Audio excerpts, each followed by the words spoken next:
ওরে ও ভূমি মদিনার ভূমি, ওরে ও মাটি মদিনার মাটি, একদারে দুই সাথী ভাই,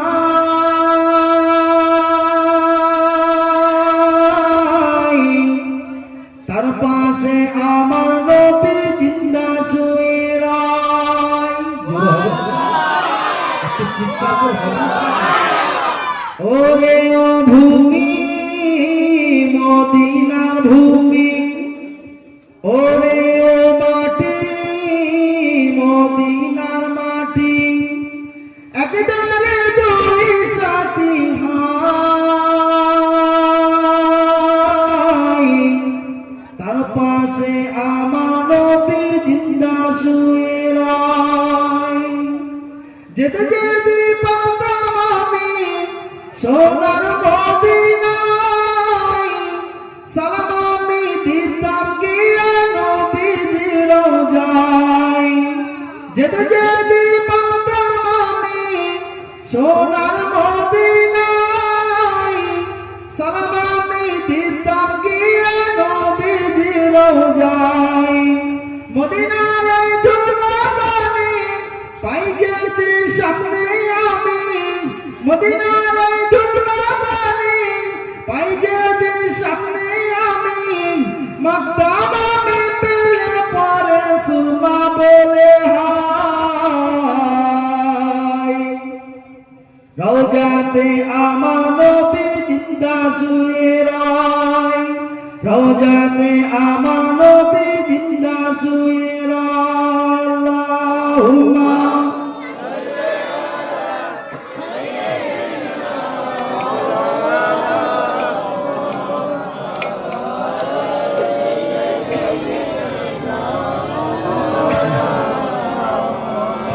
রওজাতে শুয়ে নবী কাঁদেন যারে যারা, পাপে ভরা গোটায় ভরা উম্মত আমার। রওজাতে শুয়ে নবী কাঁদেন যারে যারা, পাপে ভরা গোটায় ভরা উম্মত আমার। কিয়ামতের দিনে নবী করবেন যে রওনা জারি, কিয়ামতের দিনে নবী করবেন যে রওনা জারি, আল্লাহর দরবারে নবী পড়ে সিজদায়। রওজাতে আমার নবী জিন্দা শুয়ে রয়, রওজাতে আমার নবী জিন্দা শুয়ে রয়। রঙিন রঙিন মেঘের বেলা যাই বয়ে যাই, বেদা যে মন যে আমার বড় অসহায়। রঙিন রঙিন মেঘের বেলা যাই বয়ে যাই, বেদা যে মন যে আমার বড় অসহায়।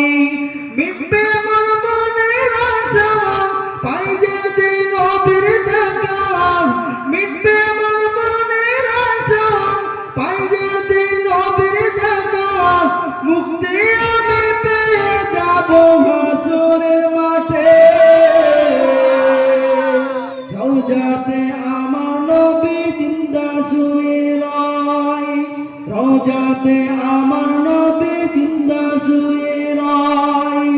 ওরে ও ভূমি মদিনার ভূমি, ওরে ও মাটি মদিনার মাটি, একদারে দুই সাথী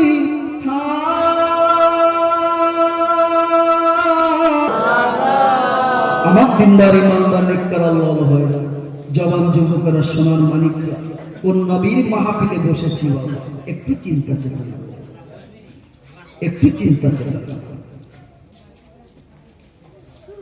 আল্লাহ পাক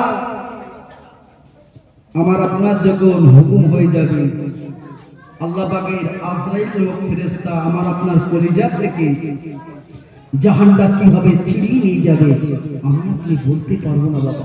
অর্থাৎ সর্বসময় সর্বহালাতে মৃত্যুর জন্য প্রস্তুতি থাকতে হবে বাবা।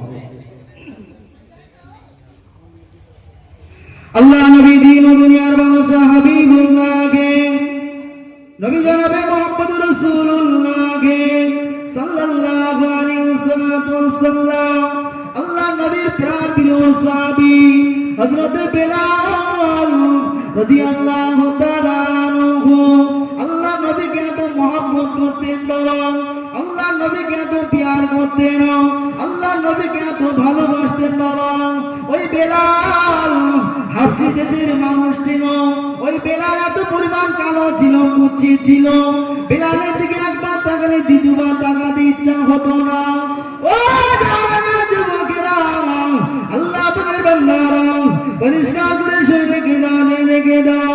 ওই বেলাল এত কালো ছিল, এত কুচ্ছি ছিল, আমার মায়েরা যে ভাত রান্না করে হাড়ির তোলা যেমন কালো, বেলালের দেখতে তেমন কালো ছিল।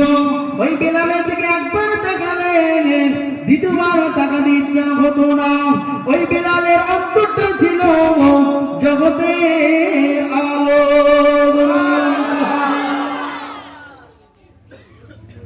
বেলাল এত কালো ছিল, এত কুচ্ছিত ছিল,